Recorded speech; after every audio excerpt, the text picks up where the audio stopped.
Telangana kabaddi association ఆధ్వర్యంలో నిర్వహిస్తున్న Kasani Krishna memorial 72వ జాతీయ స్థాయి సీనియర్ మహిళల కబడ్డీ పోటీలు గచ్చిబౌలి ఇండోర్ స్టేడియంలో ప్రారంభమయ్యాయి.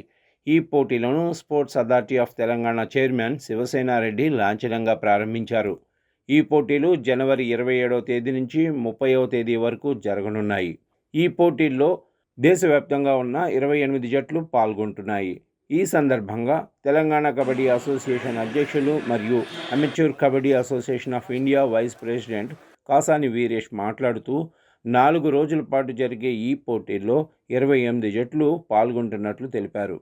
పోటీల్లో ప్రతిభ కనపరిచిన క్రీడాకారులకు జపాన్లో నిర్వహించే ఏషియన్ గేమ్స్కు అవకాశం కల్పిస్తామని తెలిపారు. ఈ కార్యక్రమంలో మాజీ ఎమ్మెల్సీ జ్ఞానేశ్వర్ ముదిరాజ్, రాజస్థాన్ కబడ్డీ అధ్యక్షులు తేజస్వి సింగ్ గెహ్లాట్, భారత్ కబడ్డీ కోచ్ శ్రీనివాస్ రెడ్డి, తెలంగాణ కబడ్డీ అసోసియేషన్ ప్రధాన కార్యదర్శి మద్ది మహేందర్ రెడ్డి తదితర ప్రముఖులు పాల్గొన్నారు.